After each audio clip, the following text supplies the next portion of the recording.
In a perfect world, you'd have a fulfilling work life and then ride off into the sunset of retirement sometime in your 60s. But have you ever stopped to truly think about what that actually means?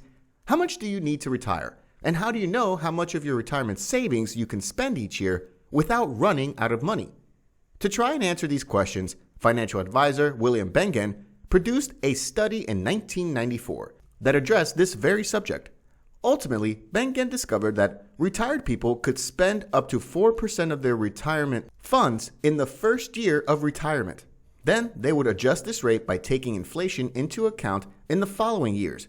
He discovered that most retirement portfolios could endure at least 30 years by using this simple method. It was subsequently dubbed the 4% rule. But as simple as the 4% rule sounds, many people often fail to understand its assumptions and general guidance. Hey guys, and welcome back to the channel. In this video, we'll be taking a look at the 4% rule. We'll discuss how it works, some of its downfalls, and if you should use it. Don't forget to like the video and subscribe to the channel if you haven't already. So, without further ado, let's dive in. How does the 4% rule work?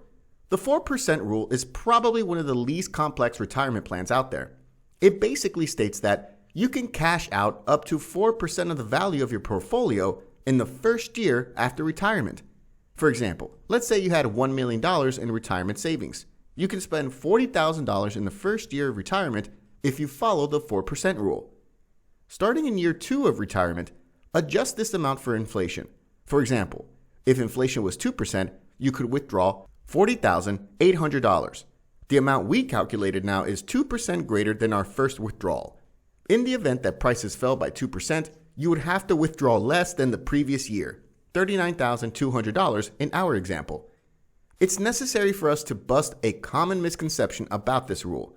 Many people believe that the 4% rule requires retirees to withdraw 4% of the value of their assets each year. Well, the reality is that 4% applies only in the first year of retirement. Following that, the amount withdrawn is determined by inflation. The main goal here is to ensure that retirees get the same buying power each year that the first 4% withdrawal gave them. The 4% rule put to the test. The concept of retirement plans isn't new, and there are many different plans out there to fit the different needs of retirees. But the question that should come to mind when thinking about these plans is this: are these plans just theories? Or does science back the numbers? In the case of the 4% rule, Bengen studied retirements from 1926 to 1976, a span of 50 years. For this, he specifically looked at the market returns between these years. He started his calculations in 1993 when he anticipated a 10.3% return on equities and a 5.2% return on bonds. Bengen rebalanced the portfolio yearly and he took withdrawals at the conclusion of each year.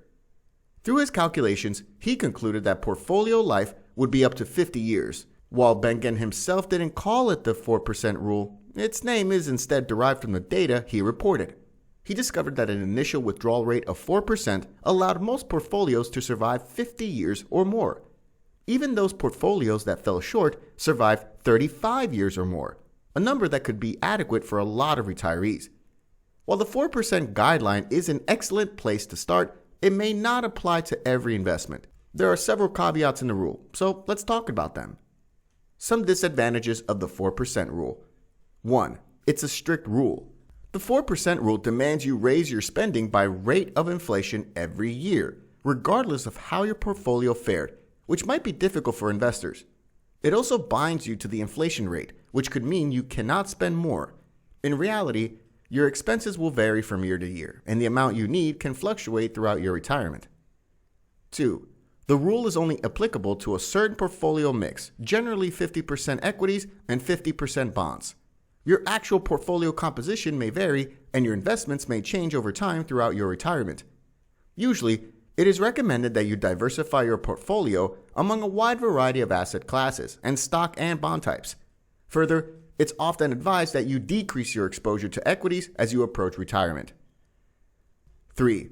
The rule also takes advantage of previous market returns, but according to Charles Schwab Investment Advisory Inc., market returns for stocks and bonds are projected to be lower than historical norms during the next decade. This means using past market returns to establish a sustainable withdrawal rate may lead to an excessively high withdrawal rate, so your money may not last as long. The 4% rule is based on a 30-year time period. Depending on when you retire, it is a possibility that you may need longer than 30 years as the average life expectancy has increased globally.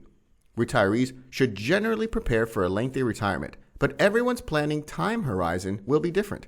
In other words, the 4% rule may not apply to your scenario. The 4% rule includes a high level of confidence that your portfolio will last for the next 30 years. In other words, the hypothetical portfolio would have never ended up with a negative balance in nearly every scenario. This sounds great in theory, but remember, it was extremely strict in how much money was pulled, regardless of what happened in the market. There was no emotional element. If there are several years of a down market while you are retired, this could mean pulling less and less money out to survive, which could be an issue. 5. Lastly, the rule forgets to add taxes and investment costs. The rule directs how much money you withdraw from your portfolio each year and assumes that any taxes or fees are paid out of the money you withdraw. That means that if you withdraw $40,000 and have to pay $5,000 in taxes and fees at the end of the year, the $5,000 would be paid from the $40,000 you withdrew. Should you use the 4% rule? So, can all these problems we discussed make the 4% rule obsolete? Absolutely not.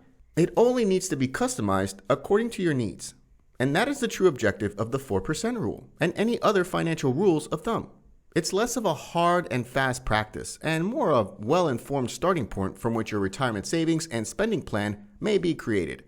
It doesn't cover all you need to know about retirement, but many individuals find it to be a good starting point. The 4% rule's applicability is also dependent on where you invest your retirement savings. If you're mainly investing for retirement in a place other than a stock and bond portfolio, for instance in real estate, the 4% rule is less likely to help you. There will never be a single correct answer to how much you can withdraw from your retirement account. What matters is that you have a plan and a broad spending guideline, and then monitor and change your spending as needed based on your circumstances. After all, the purpose isn't to worry about intricate budget calculations. It's for you to enjoy your retirement. That brings us to the end of this video. If you learned something new today, like this video and share it with your friends. Please consider subscribing and hit that bell icon to get notified when new videos drop.